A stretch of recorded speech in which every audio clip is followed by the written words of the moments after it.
Subscribe करें और देखें एक दिल दहला देने वाली हॉरर स्टोरी। बिना घबराए बेल आइकॉन प्रेस करना ना भूलें।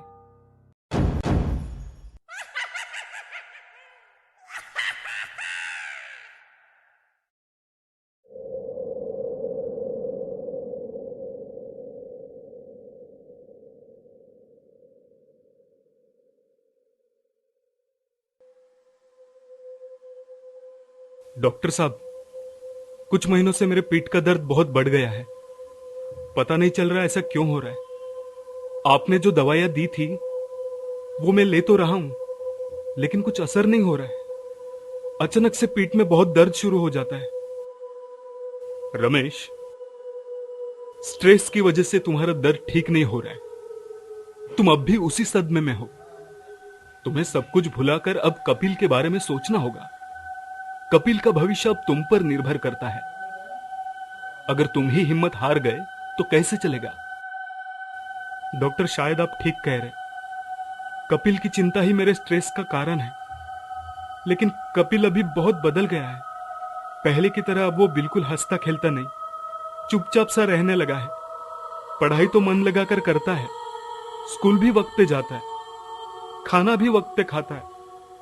लेकिन न जाना वो मुझसे अब दूर दूर रहने लगा है, और वो उसके बारे में कभी जिक्र भी नहीं करता।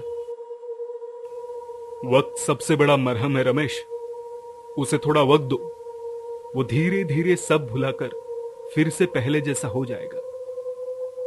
भगवान पे भरोसा रखो, वो सब ठीक कर देंगे। ये मैं कुछ दवाइयां लिख के दे रहा हूं, इससे तुम्हें राहत मिलेगी। शुक्रिया डॉक्टर।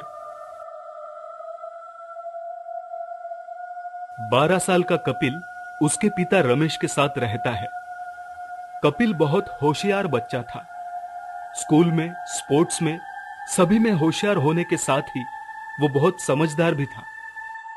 लेकिन कपिल के इसी स्वभाव के कारण उसके पिता रमेश को उसका ये बिहेवियर दिन ब दिन अजीब सा लगने लगा था। और वो इसलिए क्योंकि हाल ही में कपिल की मां का देहांत हो गया था। लेकिन कपिल को इस बात का जरा भी अंदाजा नहीं था। वो इतना समझदार था कि उसने अपने पिता से कभी जिक्र तक नहीं किया कि मां कहां है।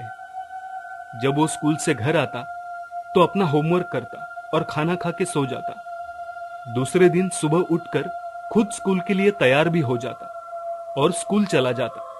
कुछ दिन ऐसे ही होता रहा। लेकिन एक दिन रमेश से रहा नहीं गया और उसने कपिल से पूछा, बेटा कपिल, मैं तुमसे कुछ पूछना चाहता हूं। बोलो पापा।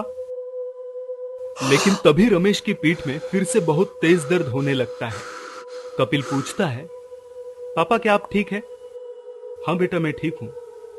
अब तो मुझे आदत सी हो चुकी है इस पीठ दर्द की। काम की वजह से होता होगा शायद। वो सब छोड़ो, मैं तुमसे ये पूछना चाहता था कि तुम्हें मां की याद नहीं आती? क्या तुम्हें मां घर में ना होने का एहसास भी नहीं होता? हाँ, जब मां काम पर जाती थी तब कभी कभी अकेलापन महसूस होता था, क्योंकि बहुत बार तो वो शाम को भी जाया करती थी ना। लेकिन अब तो ऐसा नहीं होता। मतलब अब तो वो हमेशा घर पे ही होती है। लेकिन पापा, मुझे एक बात समझ में नहीं आ रही। मां हमेशा आपकी पीठ पर क्यों बैठी होती है? इससे तो आपके पीठ का दर्द और बढ़ जाएगा ना। ये सुनते ही रमेश के होश उड़ जाते हैं।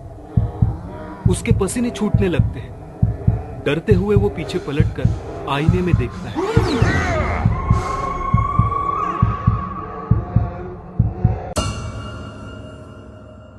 ये कहानी आपको अच्छी लगी हो तो हमें सब्सक्राइब करें।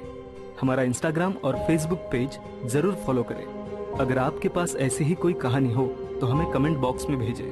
हम कोशिश करेंगे कि अगली एनिमेटेड स्टोरी आपकी होगी।